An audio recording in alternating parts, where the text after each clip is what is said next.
tidak tahu itu pertanda waktu di mana saya dekat dengan papa saya akan berakhir. Lalu saya cuma menjawab, ya sabar, Pi. Adik juga nggak pengen kuliah lama, adik capek. Karena saya dari 6 bersaudara, saya merasa saya anak yang paling bodoh. Karena tidak ada yang dibanggakan oleh orang tua saya, khususnya mama. Dari masa SMP, saya dapat SMP Negeri 2 Depok, sekolah favorit itu kata orang. Tapi di situ saya tidak rasakan karena ultimatum mama saya, kalau kamu nggak sekolah di negeri, kamu tidak boleh melanjutkan. Lalu saya berusaha semaksimal mungkin dengan keterbatasan buku yang ada, fasilitas yang ada. Puji Tuhan, saya diterima di SMA 1 Depok. Puji Tuhan, saudara-saudara, seperti cuplikan yang sudah kita nonton bersama, kali ini kami akan tayangkan kesaksian dari seorang muslim yang kini murtad masuk Kristen. Penasaran dengan kesaksian ini? Mari kita nonton dan saksikan bersama. Puji Tuhan, saya bersyukur diberikan kesempatan untuk memberikan kesaksian hidup akan karya Tuhan melalui proses hidup yang panjang. Ya, saya akan mulai. Yang pertama, saya mau minta maaf sebelumnya karena judul dari kesaksian ini akan membawa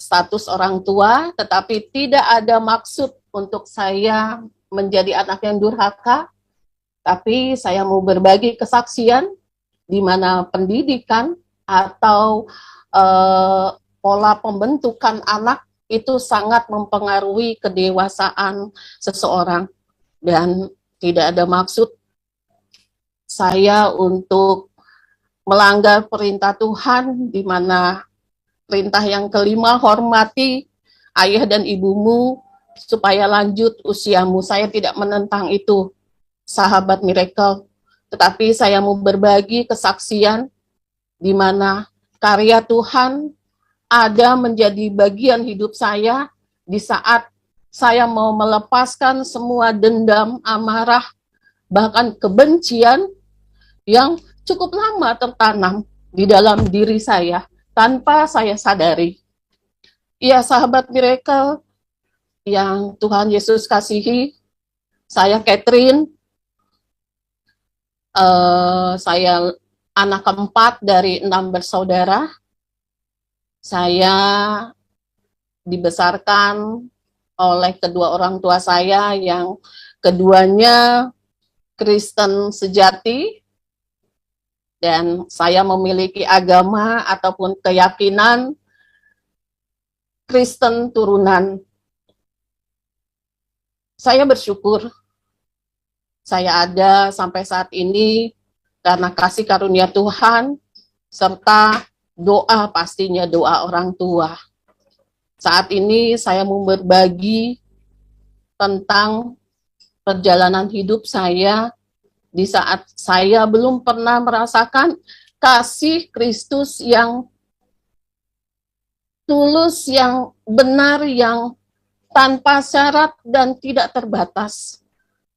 Saya lahir di Aceh, hanya numpang lahir, tetapi saya dibesarkan lama di daerah Bandung, Cimahi, dan disitulah saya sangat sedikit sekali mengenal akan kasih Kristus di dalam kehidupan saya, khususnya di dalam keluarga saya. Karena jujur, kehidupan keluarga kami jauh dari persekutuan doa, mesbah keluarga. Kami berdoa, kami membaca Alkitab hanya sebagai kegiatan rutin. Kalau memang kita harus selalu berdoa dan membaca Alkitab. Itu didikan yang saya ingat waktu masih kecil, dan setiap hari Minggu wajib ke gereja, yang pastinya bersama orang tua. Masa kecil saya lalui seperti umumnya anak-anak di usia masa anak-anak. Tetapi seiring waktu, usia remaja, masa SMP, bahkan SMA, sampai kuliah pun, saya tidak rasakan kasih Kristus yang dinyatakan melalui kedua orang tua saya, khususnya mama. Saya memiliki figur papa yang sangat sederhana, dan beliau hanya lulusan STM, tetapi karena ketekunan, kerendah hatian beliau, bahkan kesederhanaan beliau, Tuhan percayakan papa saya sampai di masa akhirnya sempat menjadi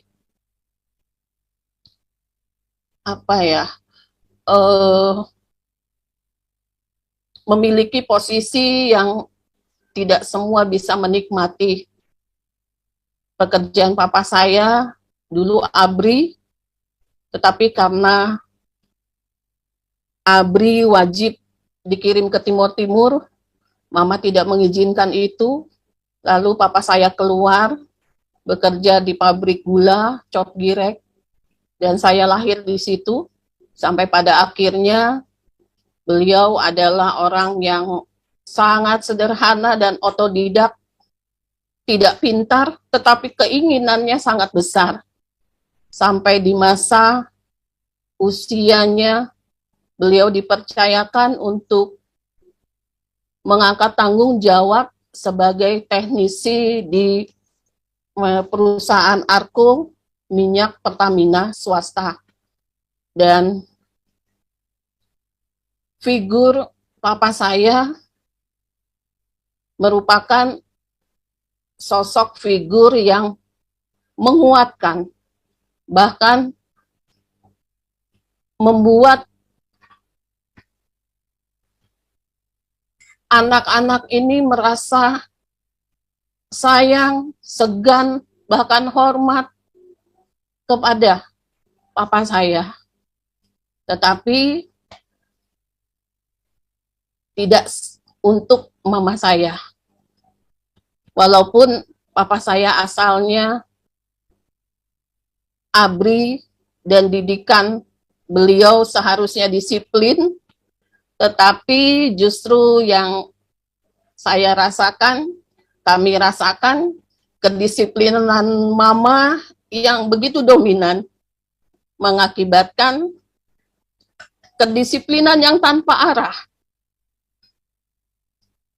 Kedisiplinan ataupun didikan keras yang mau dibawa kemana anak-anak ini. Sampai suatu saat saya diperhadapkan dengan permasalahan waktu itu di masa kuliah. Saya harus menjalani masa kuliah tidak seperti anak-anak lain. Saya hanya membawa satu buku tulis, itu pun saya linting.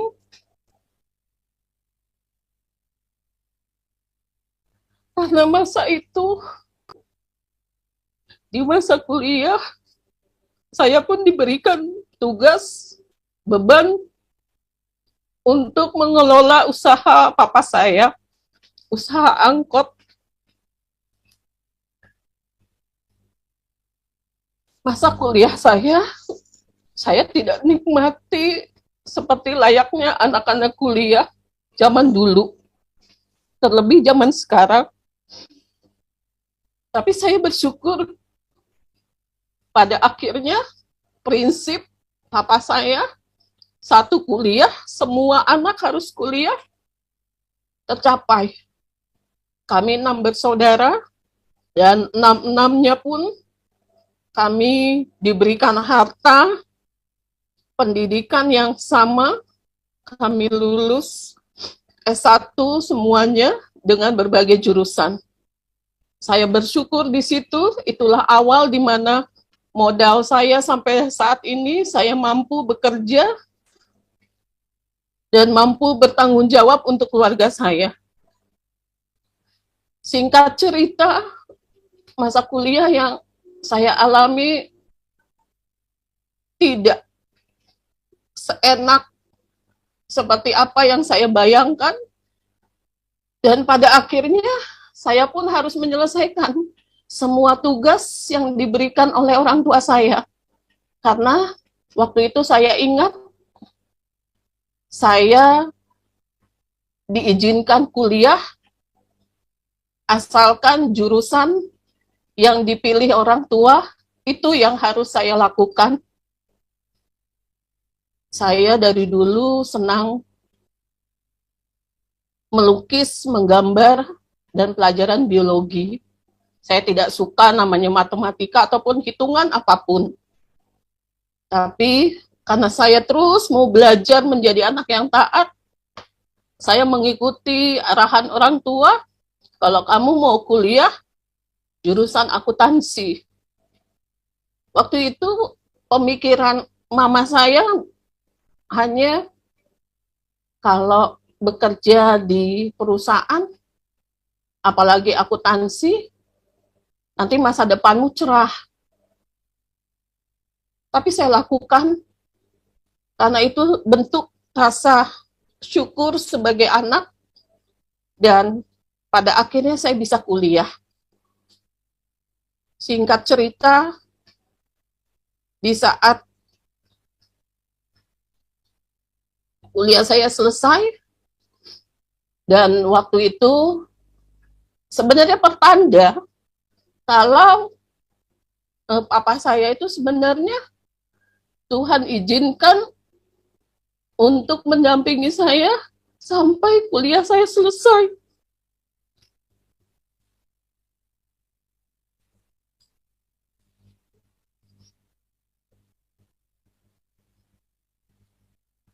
Jelang 3 hari setelah saya lulus,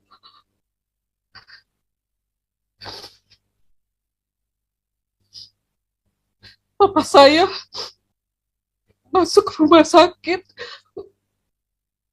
dan langsung kondisi tidak sadar. Jelang 3 hari setelah saya lulus. Sebelum wisuda, papa saya kebetulan ada di darat. Di rumah 15 hari di darat, 15 hari di laut. Papa saya hanya berkata, "Adek, kapan kamu lulus, nak?" Saya tidak tahu itu pertanda.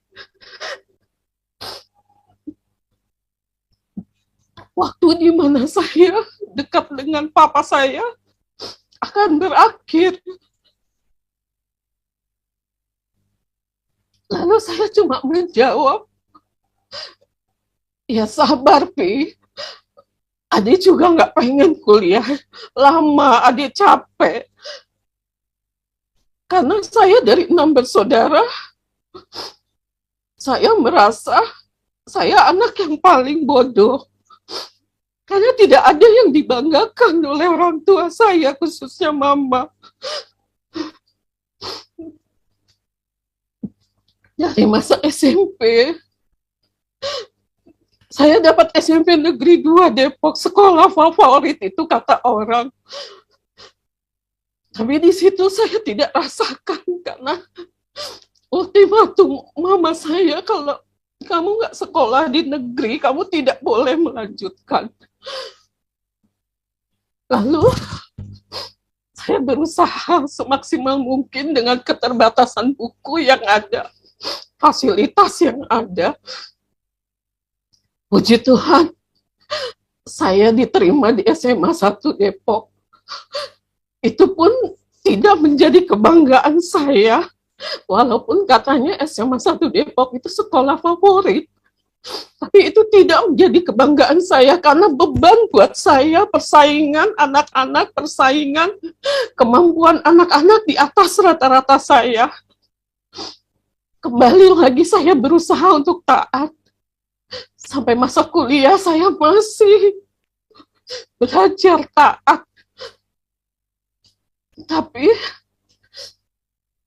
seiring bertambahnya waktu, usia, semakin dada ini sesak, di mana saya tidak merasakan mana loh yang janjinya kasih Tuhan Yesus ini tak terbatas, seperti pujian-pujian, firman-firman Tuhan yang saya dengar di saat sekolah minggu, ibadah pemuda remaja. Saya tidak rasakan itu. Sepanjang masa sekolah saya, pendidikan saya tidak rasakan itu. Sampai bersamaan dengan papa saya meninggal, iman saya mulai hancur. Tidak ada figur lagi yang bisa menopang hidup saya, mengasihi saya. Mungkin keluarga saya, kakak dan adik saya tidak tahu perasaan mereka. Tetapi kami unity sejak papa nggak ada. Itu terbukti di saat saudara, kakak atau adik melakukan kesalahan, kami menutupi kesalahan itu agar mama tidak tahu. Karena bisa hukuman yang kami dapatkan saat itu, hati saya semakin tidak beres. Karena hanya kebencian, kemarahan yang ada di dalam hati saya. Sampai suatu ketika muncul rasa dendam saya, bagaimana cara saya membalas perlakuan mama, khususnya kepada saya yang waktu itu dianggap saya tidak punya nilai lebih dibandingkan 6 anak yang lainnya. Dendam itu semakin besar di saat saya jatuh.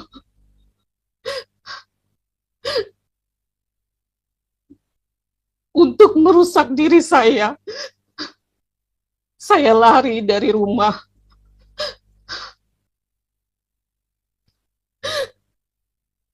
Saya memutuskan menikah dengan seorang laki-laki yang berbeda agama. Saya tidak mengenal di awalnya dengan laki-laki itu. Tetapi karena iman saya kosong, pikiran dan hati saya sudah kalut. Saat itu, saya tidak tahu asal ceritanya, tapi selang waktu di saat saya memutuskan menikah, baru saya dapati kalau waktu itu sempat dompet saya hilang, dan di situ ada biodata saya, ada foto saya, dan melalui foto itulah saya diguna-guna atau dipelet kata orang, dan hati saya kosong, iman saya hancur. Cepat sekali guna-guna ini mengena ke saya. Dan pada akhirnya saya menikah hanya karena untuk membuktikan saya bisa membalas semua sakit hati saya, amarah saya, karena dari keenam saudara saya tidak ada restu yang diberikan kepada anak-anaknya dari mama saya, walaupun dengan cara baik-baik kami meminta, memohon, dan memperkenalkan setiap calon pasangan dari kakak dan adik-adik saya. Dan saat itu, saya merasa saya sudah bisa membalas amarah saya, kebencian saya kepada mama saya. Dan benar adanya, mama saya rasakan kesedihan di saat saya pergi meninggalkan rumah. Sempat waktu itu kakak-kakak mencari, tetapi tidak ditemukan. Dan saya tinggal di Kedung Halang waktu itu, di belakang gereja Petra, dengan tujuan mau bersembunyi, tetapi tidak lepas dari iman saya. Saya mau ke gereja. Waktu itu saya sempat ngontrak di belakang gereja Petra, tapi itu tidak berlangsung lama. Sahabat Miracle, Tuhan kirimkan kakak saya di saat saya pergi. Saya bertemu dengan kakak saya yang tertua. Lalu disitulah kakak saya menanyakan kondisi, keadaan, sampai saya katakan saya sudah menikah dan saya memiliki 2 anak. Dan kakak terus mencari tahu di mana saya tinggal. Tetapi itu tetap saya rahasiakan. Sampai suatu saat, karena kondisi ekonomi, saya waktu itu tidak bekerja. Waktu itu bapaknya anak-anak lebih mengutamakan ibadah, sembayangnya. Jadi bekerja, sempat keluar, dan itu tidak menjawab dan tidak dapat memenuhi kebutuhan ekonomi keluarga kecil kami. Lalu saya menuruti keinginan bapaknya anak-anak untuk tinggal dengan mertua. Kesalahan kedua yang saya lakukan, di mana saya mengikuti arahan untuk tinggal di tempat mertua, di mana lingkungan semua Muslim. Saat itu usia anak saya yang paling kecil 4 tahun, perempuan, dan kakaknya 6 tahun. Karena lingkungan Muslim, suasana sudah tidak nyaman, itu dirasakan setiap hari oleh saya, dan itu pun dirasakan oleh anak saya yang 4 tahun. Sampai suatu saat, rumah tangga kami tidak berjalan mulus, karena didikan, paksaan untuk saya dan anak-anak menjalani sholat 5 waktu, ngaji, tidak dapat saya lakukan. Karena di dalam hati saya tidak terima itu. Tujuan saya hanya mau balas dendam. Dan itu pun selalu mewarnai kehidupan rumah tangga saya. Sampai suatu saat, pertengkaran silih berganti, masih saya pendam, masih saya simpan. Sampai suatu saat, ucapan kafir tertuju pada saya. Saya mencari arti kafir itu apa. Saya rasakan betapa jahat bapaknya anak-anak menyampaikan kepada saya kalau saya tidak punya Tuhan, saya tidak punya agama. Padahal saat itu dia tahu saya beragama Kristen. Dan sampai pada akhirnya didikan yang salah terus saya terima, sampai kepada pemaksaan anak saya yang 4 tahun, perempuan, dipaksakan harus menggunakan kerudung. Oh Tuhan, anak saya hanya menangis dan marah.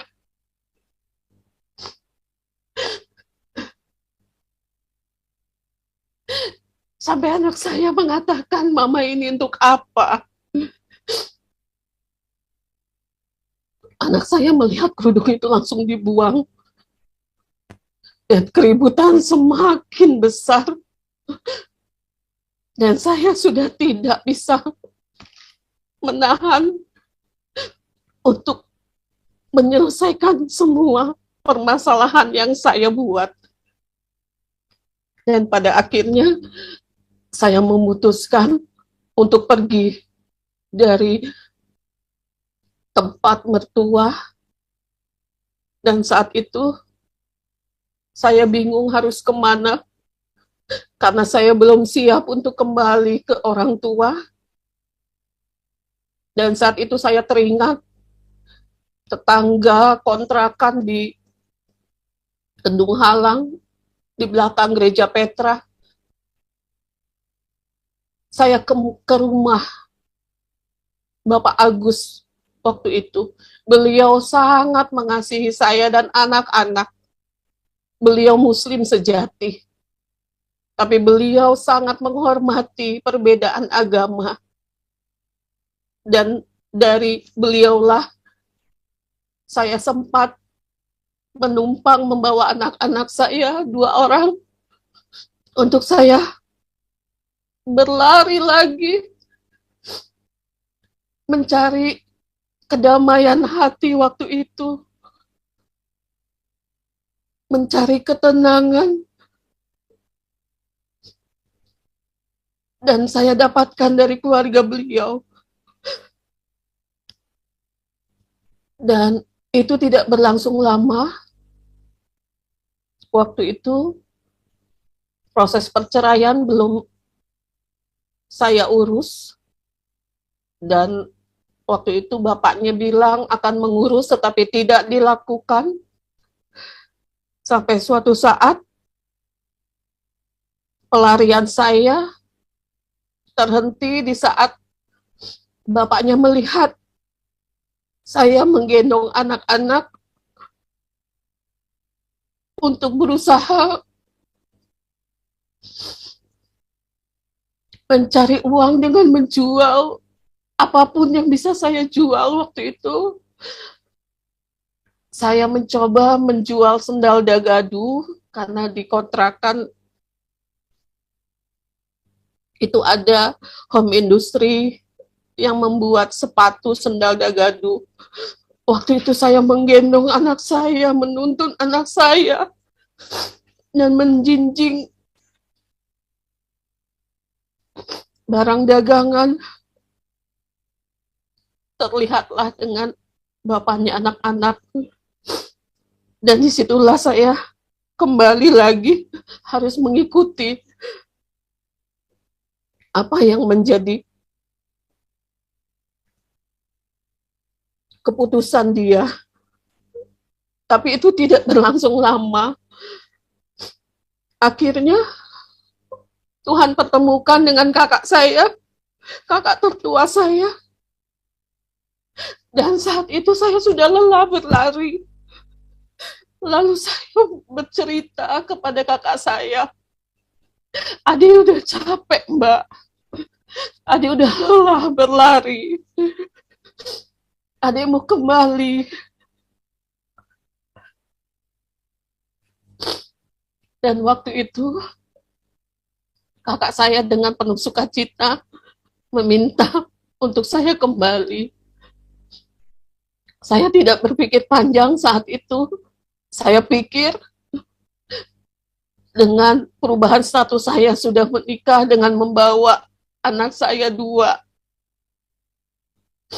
Mama saya ada rasa iba, rasa sayang melihat cucunya. Saya tidak terpikirkan itu. Saya cuma saat itu saya mau lepas dari suami saya. Akhirnya saya mengikuti ajakan kakak saya untuk kembali kepada orang tua. Dan saya ikuti, saya mencoba memahami sifat dan karakter mama saya. Saat itu tinggal mama saya sendiri. Saya mencoba dengan maksud hati,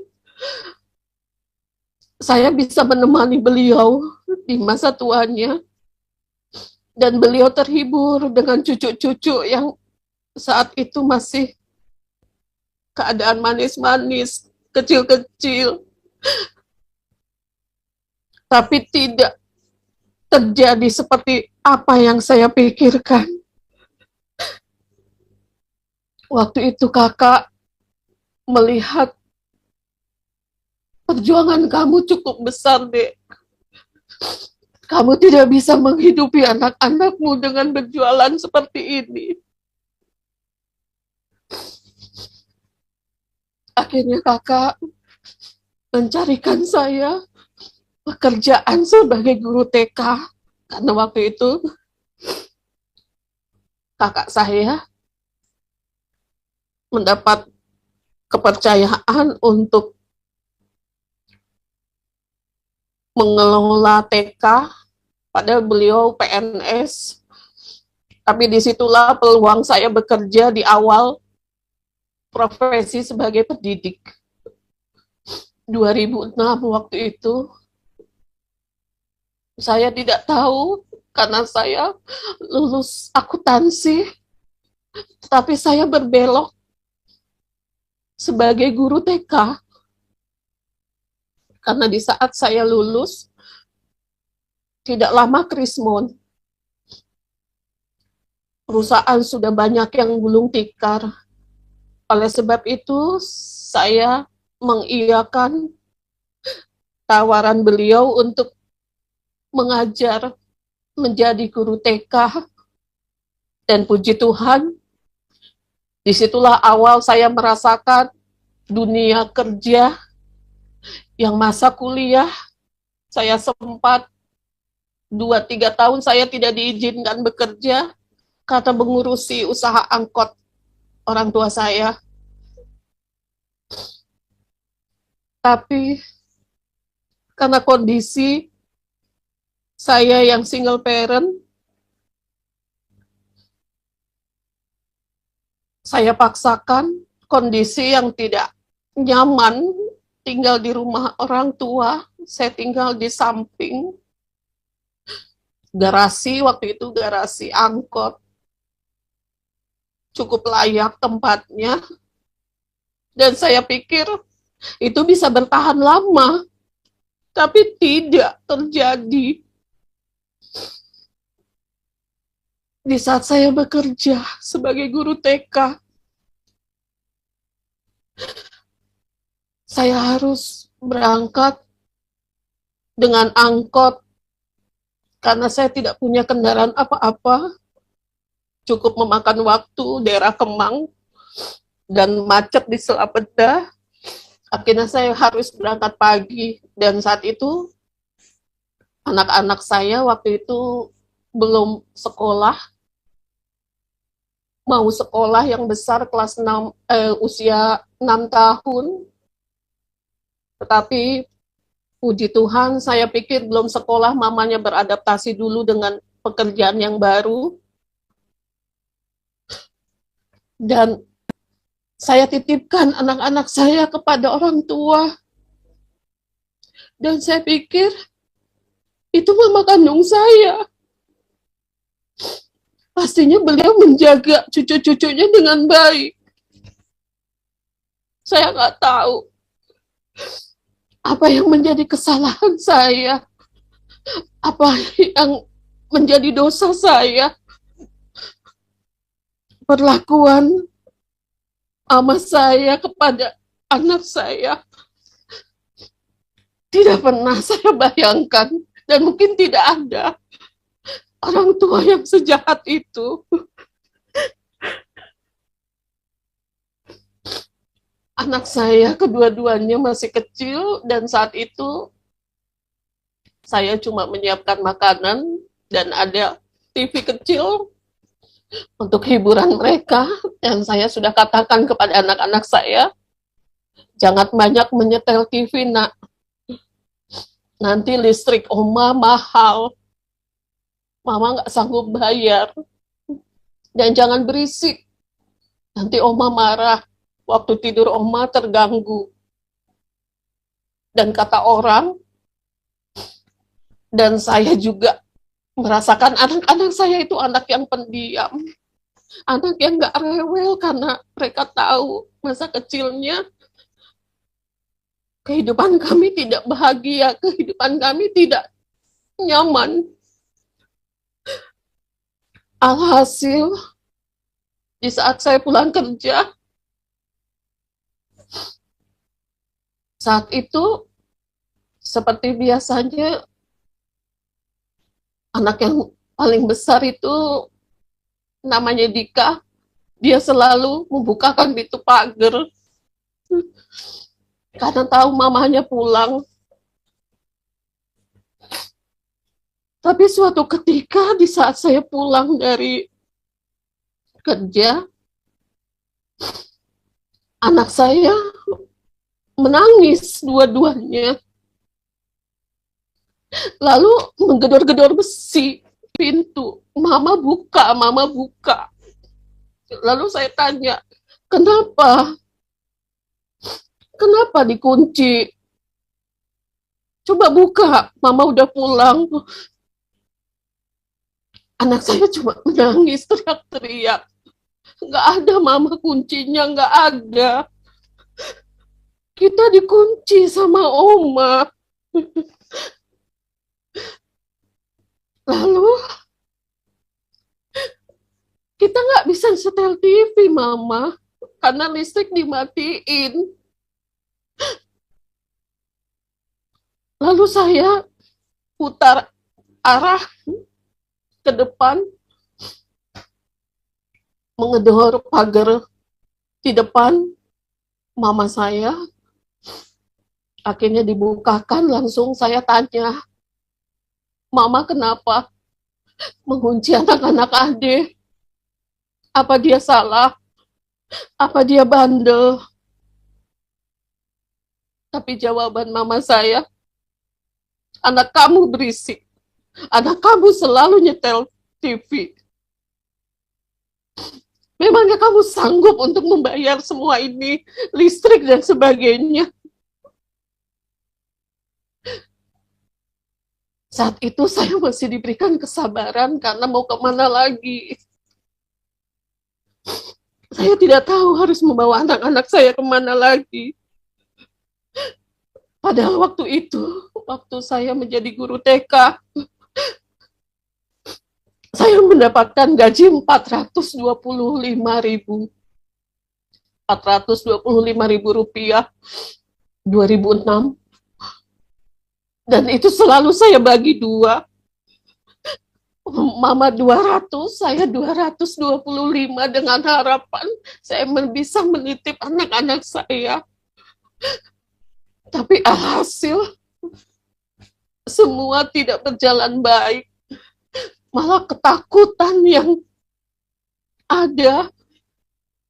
Dan itu pun membuat masalah baru di saat saya mau berangkat kerja. Si kecil sudah tidak mau lagi. Ai mau ikut mama, Ai mau ikut. Ai takut. Dan kakaknya pun begitu. Aa takut mama. Aa takut. Aa ikut aja. Takut sama oma. Lalu itu sempat saya ceritakan kepada kakak saya. Pergumulan saya tidak sampai di situ. Lalu kakak memberikan solusi, kamu ngontrak aja deh, supaya anak-anak tenang dan tidak batin di situ. Akhirnya, uang dari mana? Saat itu kontrakan sudah di atas 4 juta kalau nggak salah. Yang tahun 2006 saya nggak pernah merasakan uang 1 juta itu sebanyak apa. Bahkan ini 4 juta, saya harus kumpulkan dari mana. Lalu kata kakak menyampaikan kepada adik-adik dan kakak-kakak untuk kita saweran, kita berbagi untuk adik bisa lepas dari rumah mama. Dan puji Tuhan,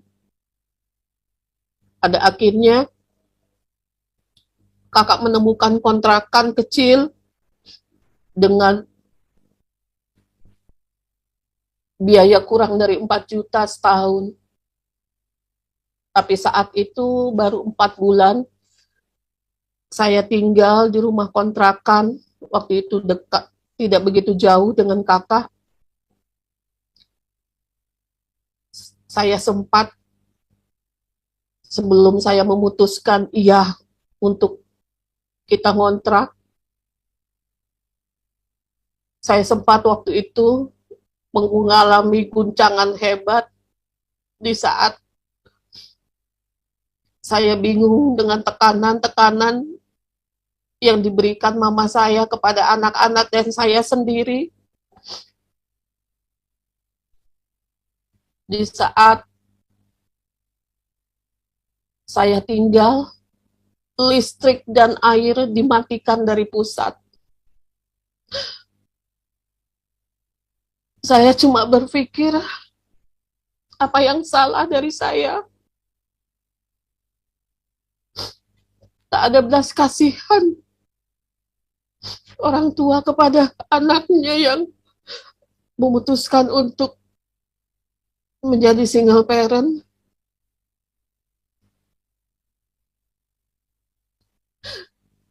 Dan saat itu, rasa amarah kembali datang, di mana saya diam-diam mengumpulkan minyak tanah dalam jerigen. Waktu itu sempat saya terbersit dalam pikiran saya, kalau mama mau menyiksa anak-anak saya, lebih baik kita mati sama-sama. Karena di situ ada rumah peninggalan orang tua papi saya, untuk anak-anak dan pastinya untuk cucu-cucunya. Tapi puji Tuhan, melalui anak yang paling kecil, rencana saya bocor. Nah, dia menyampaikan kepada kakak saya, kalau mama mengumpulkan minyak tanah banyak di jerigen. Lalu kakak saya kaget, karena kakak saya paling tahu sifat adiknya. Saya ini mempunyai sifat yang cepat stres, cepat putus asa. Akal sehat terkadang saya tidak bisa membuat masalah semakin reda. Dan saat itu kakak saya menanyakan, Di mana minyak tanah itu, Dek? Kamu simpan? Saya bilang nggak ada. Di mana minyak tanah itu kamu simpan? Saya hanya cuma menangis. Dan saya katakan tuh, di situ, di mana? Lalu saya tunjukkan, lalu kakak bertanya, buat apa ini? Lalu saya katakan, minyak tanah ini akan disiram. Adik akan bakar rumah ini. Kalau mama bisa menyakiti anak-anak adik, adik pun bisa menyakiti mama. Adik udah capek, Mbak. Adik udah lelah. Nggak ada belas kasih mama untuk adik. Lalu kakak menenangkan hati dan memulatkan tekad untuk kamu harus keluar dari rumah ini. Jangan pikirkan biaya kontrakan. Nanti kita sediakan dan disiapkan. Puji Tuhan. Tuhan mengirimkan kakak tertua saya sampai detik ini untuk mengarahkan saya. Untuk saya bisa jalan seturut dengan kehendak Tuhan. Dan saya sangat bersyukur beliau ada sampai saat ini.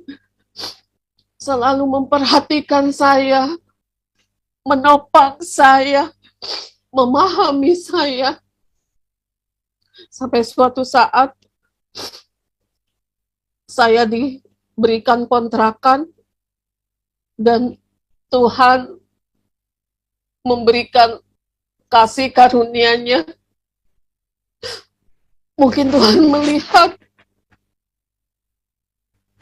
kelelahan saya, pertobatan saya yang belum sempurna, ataupun kepasrahan saya tidak paham. Tetapi karya Tuhan nyatakan di saat 4 bulan saya menjalani masa kontrakan yang baru. Kakak membawa kabar kalau ada rumah yang akan dijual. Tapi maaf, Dek, rumahnya tidak begitu layak. Di depannya sudah akan ambruk setengahnya. Dan saat itu saya bersyukur dan saya mengiyakan dengan uang yang saya boleh simpan sedikit demi sedikit. Akhirnya saya memutuskan, ya Mbak, Adik mau beli rumah itu, tapi masih kurang. Adik boleh pinjam, dan puji Tuhan, singkat cerita, rumah itu yang saat ini kami tinggali, bisa kami miliki. Saat itu terbesit di saat saya mau membakar rumah mama saya akan bawa anak-anak ini kemana? Ke kolong jembatan tidak mungkin. Tapi rencana Tuhan, saya tidak bisa bayangkan, karena waktu itu ada ucapan mama saya yang mengatakan kepada anak saya yang terkecil, mamamu tidak pernah akan punya rumah. Buat hidup aja susah. Saat itu mungkin Tuhan mendengar suara hati anak kecil. Lalu di saat anak dia mengatakan kepada saya, Mama, tadi Ayi ketemu Oma di rumah kakak. Dan Oma katakan, kamu tinggal di mana? Mama kamu nakal, mama kamu bandel. Nggak mungkin mama kamu punya rumah. Lalu saat itu, di dalam hati saya terdengar suara, kamu diam, sabar, jangan membalas. Suara hati saya mengatakan, diam, sabar, jangan membalas. Bisa jadi itu suara Tuhan. Waktu itu saya nggak peka suara Tuhan seperti apa. Karena selama saya hidup, sampai saya memiliki anak, pemahaman iman Kristen saya jauh sekali. Saya tidak bisa mengukur kasih Allah, melihat kasih Allah secara nyata. Tapi saat itu saya mendengar suara hati saya berbisik, diam, sabar, jangan kamu balas.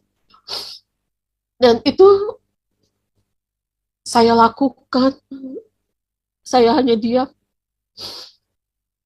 sabar, dan ya sudah, adik capek untuk membalas semua apa yang diperlakukan orang tua saya. Tapi disitulah saya memahami itu suara Tuhan yang mengingatkan saya untuk kamu jangan simpan amarahmu. Dan berkat rumah itu, saya pikir hidup saya bahagia bersama kedua anak saya. Waktu itu anak saya yang kecil sudah bersekolah kelas 1 SD, dan yang besar kelas 3 SD. Cerita kebahagiaan kami bertiga di rumah kecil ini tidak berlangsung lama, karena jejak kami ditemukan kembali oleh bapaknya anak-anak. Saat itu saya bingung, kalau saya nggak bekerja, anak-anak mau hidup dari mana? Saya bukan tipe yang meminta atau meminjam untuk kebutuhan hidup. Saya bukan tipe seperti itu, karena saya tahu kalau meminta saya harus balas budi. Kalau meminjam saya harus mengembalikan. Saya nggak mampu itu. Akhirnya saya hanya berdoa, Tuhan, jaga anak-anak saya, lindungi anak-anak saya. Tetapi karena waktu itu anak-anak saya sudah bersekolah, mau nggak mau mereka harus jalan ke tempat sekolahnya, dan disitulah terpantau oleh bapaknya, dan muncul lagi permasalahan di mana bapaknya mulai menjalankan aksinya dengan memberikan rupiah kepada anak laki-laki saya. Waktu itu saya tidak tahu, dan itu berlangsung begitu lama, sampai suatu saat saya mendengar dari anak yang paling kecil, Mama, tadi Ai nggak sekolah, tapi Ai main PS sama AA. Di situ tamparan saya, hati saya yang mulai belajar sabar reda, kembali lagi diuji di saat anak saya tidak sekolah dua-duanya, bahkan si kecil diajak untuk duduk main PS di situ. Akhirnya saya kalut. Saya menghajar anak saya yang laki-laki. Dan saat itu saya katakan, uang dari mana? Dan dia katakan, uang dari Bapak. Berapa uang yang sudah diberikan? Cukup banyak. Dan itu yang membuat anak saya tidak sekolah tetapi nongkrong di tempat PS. Dan saat itu saya cuma berkata, Tuhan, ujian apa lagi yang Tuhan berikan? Tidak cukupkah ujian hidup yang sudah saya lalui, Tuhan? Tapi kembali lagi, Tuhan menggerakkan hati saya untuk diam, sabar. Akhirnya saya cuma bisa melakukan doa, terdiam, menangis sepanjang malam. Apa yang harus saya lakukan untuk menyelamatkan anak-anak saya? Dan singkat cerita, anak laki-laki saya di usia di bawah 10 tahun ya. Anak laki-laki saya kabur dari rumah. Karena dia bisa membedakan mama baik, tetapi mama tidak memberikan aku uang. Bapak tidak ada, tetapi selalu mencukupkan aku dengan uang.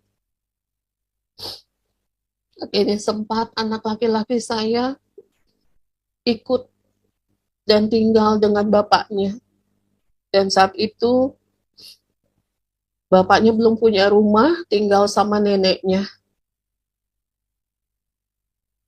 Sempat ada 1 tahun, itu menjadi pukulan yang sangat hebat, karena saya merasa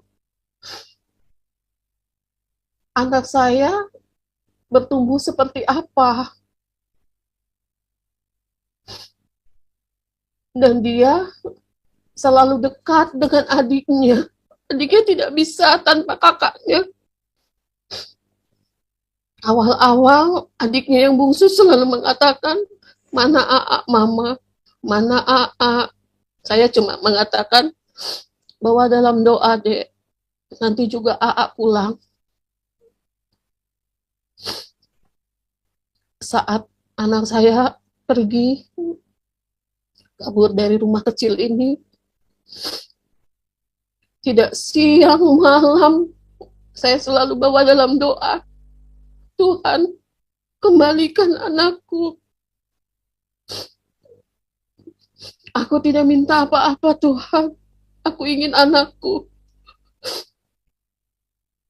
Dan di saat keterpurukan, saya berserah total. Saya hanya menantikan jawabanmu, Tuhan. Dan Tuhan jawab. Bahkan tidak terbayangkan doa saya seperti sulap. Malam hari saya bawa dalam doa 5 bulan itu meminta, memohon. Saat itu saya dipertemukan dengan anak saya. Anak saya mau ke sekolah karena saya pakai angkot dan saya harus bekerja. Saya cuma panggil namanya, Dika, Dika, tetapi angkot melaju. Dia tidak mendengar. Saya bawa dalam doa terus. Tuhan jawab lagi. Seperti sulap. Yang itu merupakan cara Tuhan. Di mana Tuhan ada sebenarnya. Tetapi saya tidak merasakan. Saya tidak peka kehadiran Tuhan di dalam kehidupan saya. Akhirnya, suatu saat saya merasakan, kok hati ini sesak, ada apa dengan anakku? Akhirnya saya doa, dan saya meminta Tuhan pertemukan aku dengan anakku. Akhirnya informasi yang saya dengar, Kalau anak saya sakit, hancur hati saya. Dan saya waktu itu mencoba untuk selalu ada, menemani anak saya yang lagi sakit. Waktu itu di rumah neneknya, dan saya pun korbankan si kecil di rumah untuk bisa menemani kakaknya sebelum saya bekerja. Waktu itu 4:30 pagi saya sudah keluar. Saya menunggu angkot untuk sampai ke rumah neneknya untuk melihat anak saya sakit. Tapi puji Tuhan, perjuangan seorang ibu. Dan saat itu saya coba meminta Tuhan, tolong jawab doaku. Anak saya sakit dan butuh pendampingan mamahnya. Dan saat itu pun Tuhan langsung jawab. Saya heran, ada apa ini? Tuhan selalu menjawab doaku di saat saya meminta anak saya kembali, dan saya dapati dia sakit, dan saya berusaha harus ada sebelum saya berangkat. Dan puji Tuhan, anak saya melihat di situ perjuangan mamanya. Anak saya mengatakan, "Mama, Aa minta maaf ya Mama. Aa mau tinggal lagi dengan Mama." Oh, Tuhan Yesus, saat itu hati saya begitu bahagia, tetapi tidak lepas-lepasnya air mata. Saya bersyukur dan berterima kasih. Tuhan mengembalikan anakku yang pergi. Dan saat itu saya katakan, "Aa benar mau pulang? Atau hanya saat ini Aa?" Lalu anak saya katakan, "Aa mau pulang Mama. Aa nggak mau pergi lagi. Aa minta maaf." Itu yang membuat saya, oh Tuhan, Tuhan gerakan kasih Tuhan melalui anak saya. Dan di situ saya bersyukur. Saya lebih lagi mau mengenal Tuhan saya. Saya mencoba membaca Alkitab, hanya doa kekuatan saya, karena membaca Alkitab saya terkadang nggak paham. Ini maksud firman Tuhan apa? Karena saya cuma membaca, di saat saya membuka Alkitab, ada ayat yang mengena di dalam hidup saya baca, tetapi saya tidak bisa memahami secara utuh. Lalu kehidupan saya dengan 2 anak, dan saat itu ujian masih terjadi di saat bapaknya anak-anak masih terus mencoba mendekati, tetapi saya bersyukur anak-anak saya lebih bisa memantapkan dirinya untuk katakan tidak, untuk ikut bersama bapaknya. Dan saat itu baru saya putuskan, saya yang urus surat perceraian itu. Dan puji Tuhan, di pengadilan Cibinong saya selesaikan, putus, pisah, cerai secara negara. Dan di situ pun saya sampaikan kepada anak-anak waktu itu, Mama mohon maaf, Mama harus berpisah. Bukan maksud Mama untuk kalian menjadi anak yatim, tetapi Bapak kalian adalah Tuhan Yesus, nak. Dan puji Tuhan, anak saya kedua-duanya sempat dibaptis, dan saya ikut katekisasi ulang, di mana saya membawa anak-anak untuk dibaptis. Dan saat itu, sahabat miracle, Saya bingung, dibaptis harus menggunakan baju putih, tidak mungkin kemeja sekolah. Akhirnya saya coba jahit seragam sekolah dengan memotong kerah lehernya untuk terlihat beda dari baju seragam sekolah. Tapi tidak tahu bagaimana baju itu sempat lehernya digigit tikus. Saya cuma bilang, aduh Tuhan, Tuhan tidak mempermalukan saya kan. Yang pada akhirnya saya masih ada waktu, saya jahit lagi. Tapi saya bersyukur momen saya membawa anak saya dibaptis dan saya disidih ulang, itu merupakan lembaran baru untuk saya bersama anak-anak hidup lebih baik lagi bersama Tuhan Yesus. Puji Tuhan, itu berlangsung lama dan sampai saat ini. Tapi pergumulan hidup selalu ada. Di saat anak-anak saya menjelang remaja, kebutuhan hidup di saat saya bekerja di Kemang, Bogor, tidak terpenuhi. Saya berusaha untuk memberikan tambahan kepada anak-anak melalui les, tetapi tetap tidak terpenuhi karena biaya sekolah anak-anak. Lalu saat di sekolah Kemang, waktu itu saya diminta mengajar di SD-nya. Saya bertemu dengan sosok guru agama Kristen yang sampai saat ini pun teman sejawat saya, bekerja, Ibu Kis. Dan dari beliau mengatakan, Bu Catherine mau kerja ngajar di Depok. Saya katakan, di Depok, jauh tidak. Karena saya tidak punya kendaraan. Lalu beliau jelaskan, sekolahnya besar, bagus, pasti ibu bisa mencukupi kebutuhan keluarga.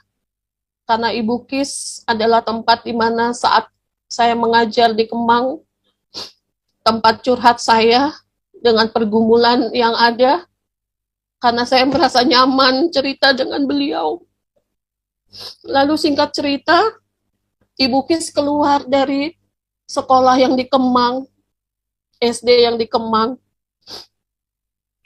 Lalu saya sempat hilang kontak dan saya tahu kalau Ibu Kis bekerja di Depok di sekolah SD HFO.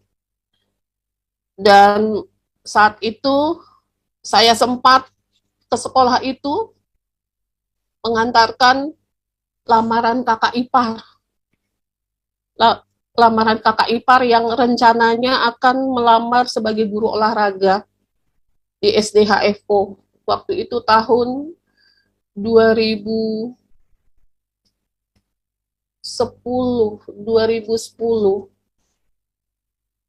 Tapi selang 3 bulan lamaran itu dimasukkan, kakak ipar saya meninggal karena sakit ginjal. Dan saya sempat menemani beliau di saat ada interview. Saya waktu itu tidak tahu kalau sekolah itu adalah sekolah di mana saya Tuhan izinkan bekerja sampai saat ini. Lalu karena kesempatan itu tidak diperoleh oleh kakak ipar, kakak tertua saya kembali lagi membawa kabar baik. Dek, dicoba kamu melamar menjadi guru di sekolah Kristen Depok. Saat itu kakak saya tidak tahu namanya. Lalu Tuhan mengirimkan kembali Ibu Kis di mana saya bertemu beliau.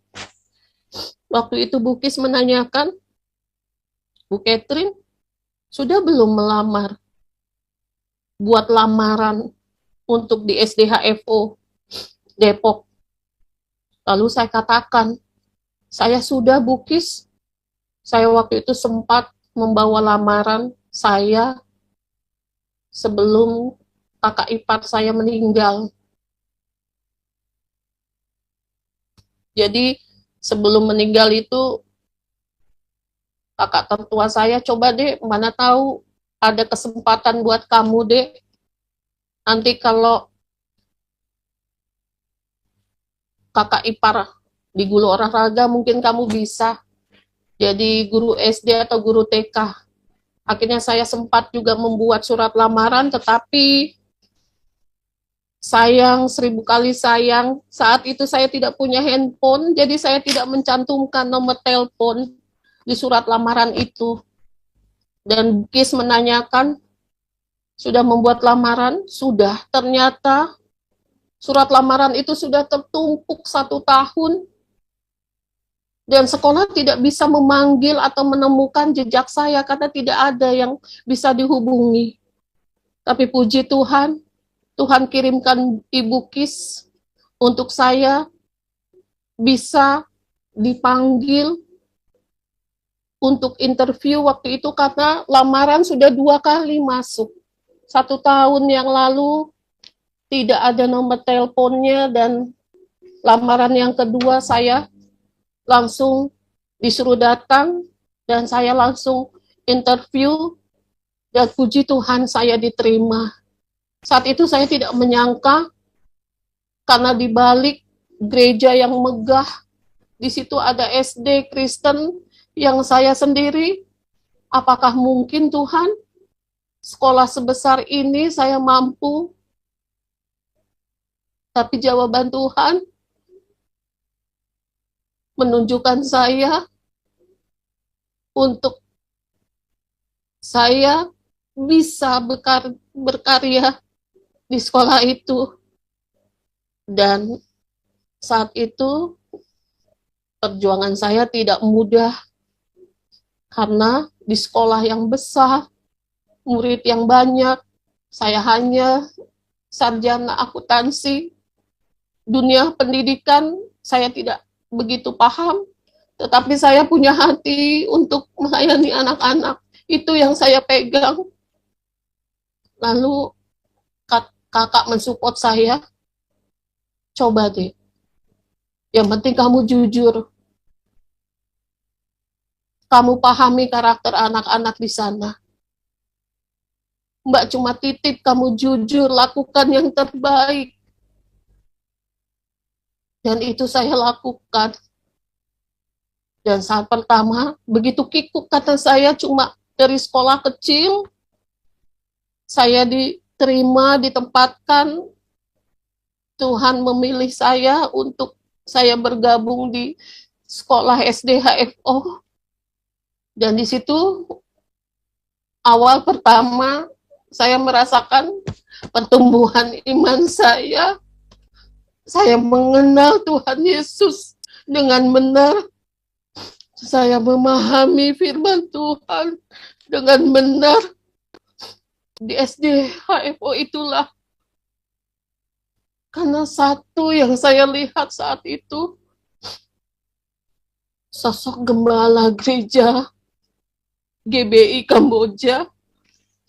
Waktu itu sempat ada ibadah khusus untuk guru-guru dan yayasan. Dan saat itu saya melihat, oh Tuhan, apakah ini jawabanmu? Saya dipertemukan oleh Bapak Gembala yang baik. Dan saat itu saya melihat wajah pembina gereja GBI ini begitu bercahaya. Dan di situ saya rasakan seperti wajah Tuhan Yesus ada di dalam sosok beliau.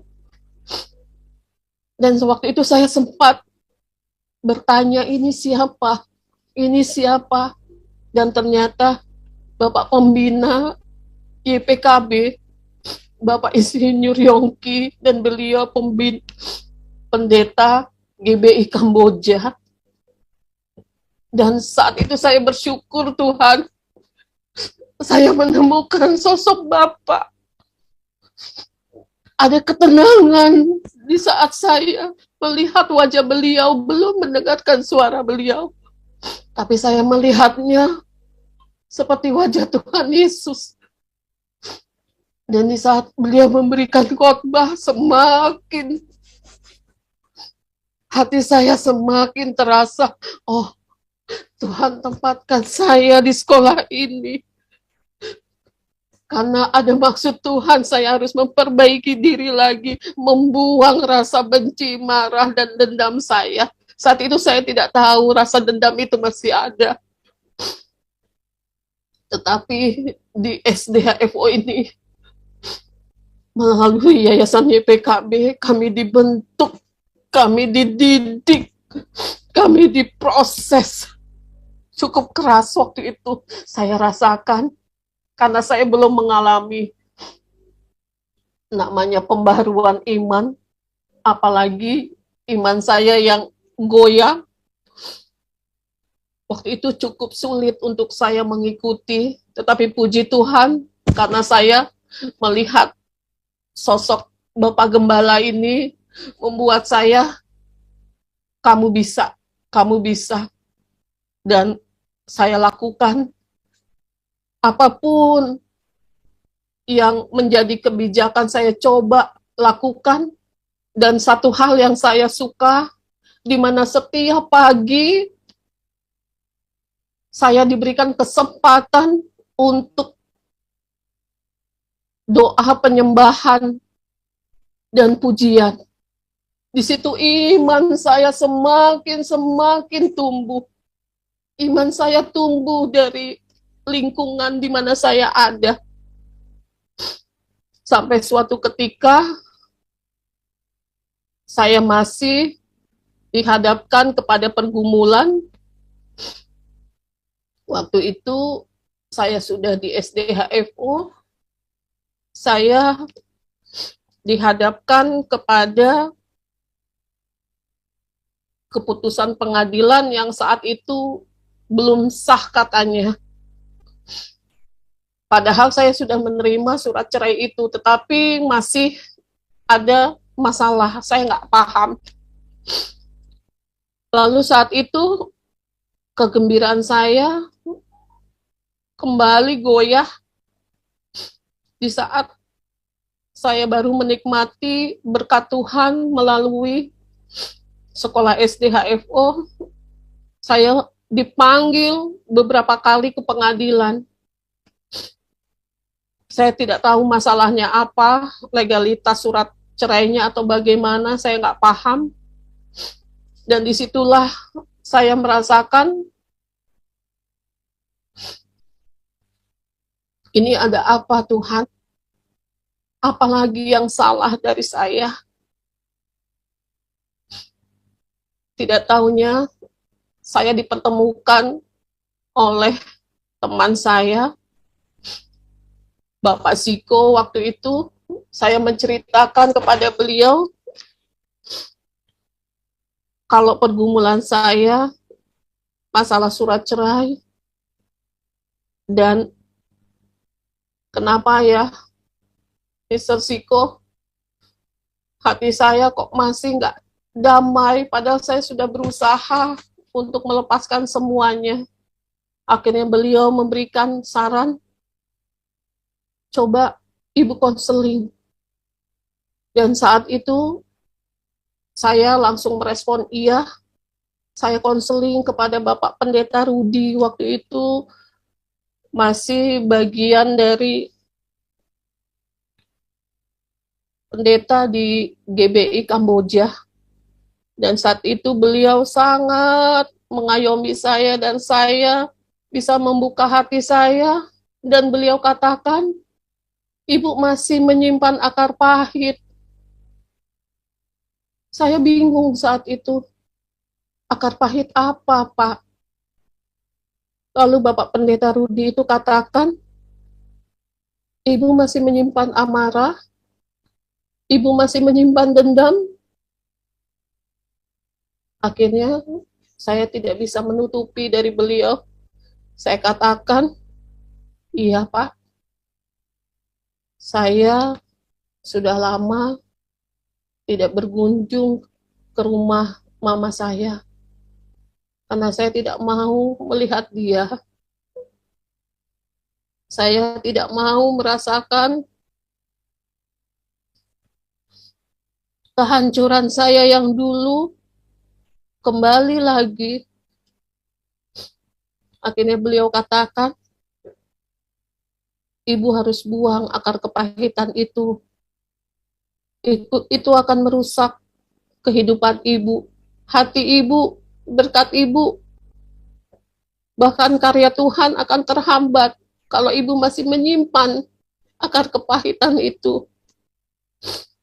Dan waktu itu saya sempat konseling beberapa kali, saya didoakan, saya dikuatkan, dan saat itulah baru saya dengan tulus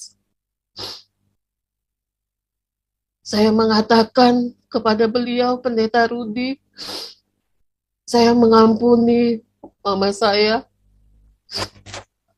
mau kembali kepada mama saya. Dan saat itu pun pulang kerja saya langsung mampir ke rumah orang tua saya dan saya mohon ampun di situ. Dan itu cara Tuhan di mana saya mau membuka hati, saya mau mencari jalan yang terbaik melalui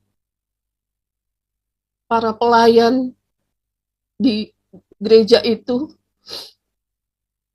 Hati saya mulai diperbaharui, bahkan iman saya terus bertumbuh, karena setiap hari saya selalu diingatkan akan firman Tuhan dengan pujian yang saat itu asing di telinga saya. Tapi kenapa pujian di gereja itu bagus-bagus?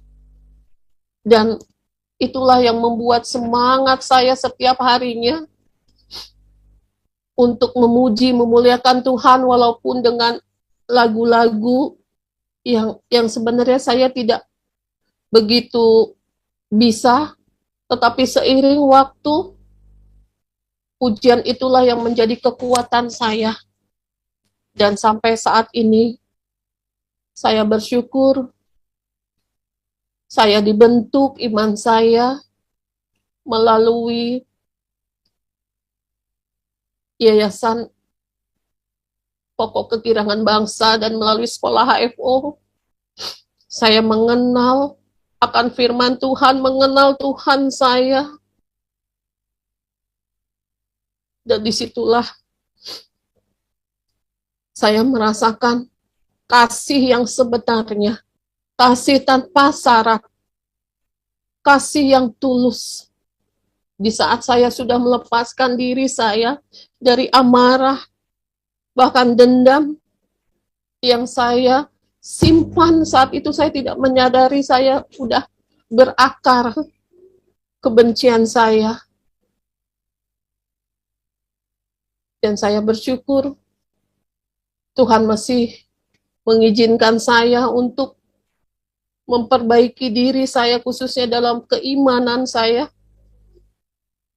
di usia yang tidak mudah.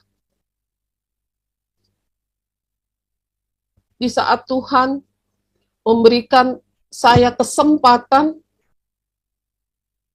melalui pelayanan saya di sekolah itu, pemulihan ekonomi terus terjadi, bahkan pemulihan iman saya terus bertumbuh.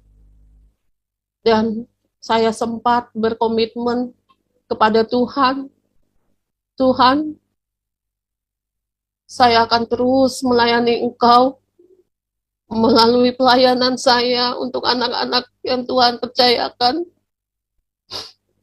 Dan hidup mati saya mau selesaikan tugas yang Tuhan percayakan di SDHFO. Karena disitulah iman saya tumbuh melalui proses pendisiplinan rohani yang saya dapat seutuhnya. Saya bersyukur. Saya tidak malu kalau malam ini harus bersaksi. Karena saya tahu menjadi pengikut Kristus itu tidak mudah. Harus memikul salib. Harus menjadi terang dimanapun Tuhan tempatkan. Satu hal yang saya pahami di saat saya ada di lingkungan sekolah Kristen yang cukup ketat dalam iman, kedisiplinan rohani, saya mengenal Tuhan Yesus dengan benar, dan saya sudah tidak mau lari dari kenyataan hidup. Dan di dalam hati saya tidak ada rasa ketakutan, keraguan. Kalau suatu saat Tuhan memanggil, saya sudah tidak takut, tidak ragu. Yang saat itu saya mungkin justru tidak menghargai kehidupan yang Tuhan percayakan. Tapi saat ini saya merasakan kasih Tuhan, karya Tuhan sudah terlalu banyak buat saya. Oleh sebab itu saya terus pegang komitmen kepada Tuhan. Senin sampai Jumat Tuhan izinkan untuk saya melayani sebagai guru. Sabtu dan Minggu Tuhan, saya mau melayani Engkau melalui pelayanan yang Tuhan percayakan. Dan puji Tuhan, saya sampai saat ini masih berkomitmen dan pegang komitmen pada Tuhan.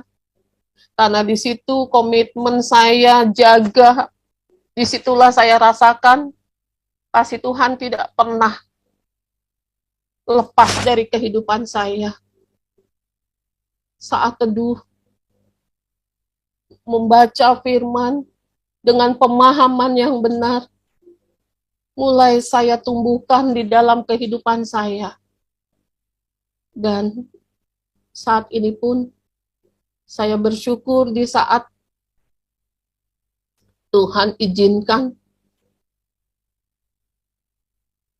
untuk saya memberikan kesaksian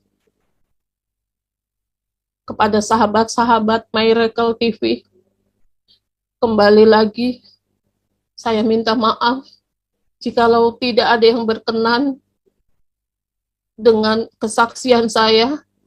Tidak ada maksud untuk menjatuhkan, menjelekkan orang tua saya. Tetapi inilah perjalanan karya Tuhan di saat saya tidak mengenal Allah saya. Di saat saya lari dari kenyataan yang Tuhan izinkan itu terjadi menjadi bagian saya. Di saat saya mau berubah dan bertobat dari apa yang saya lakukan, Tuhan tidak pernah melepaskan tangannya untuk terus memegang saya. Dan sampai malam ini, saya rasakan Tuhan ada dan selalu ada bersama-sama saya, kami, anak-anak yang Tuhan sudah pilih. Terima kasih sahabat Miracle TV. Terima kasih Bapak Frankie untuk waktu dan kesempatannya. Tuhan Yesus memberkati. Puji nama Tuhan, demikianlah kesaksian yang sudah kita nonton bersama. Kiranya kesaksian ini dapat memberkati kita semua. Dan terima kasih buat semua yang sudah dukung dan support channel ini. Doa kami selalu menyertai saudara semua dimanapun berada. Sekali lagi terima kasih dan salam, sampai jumpa.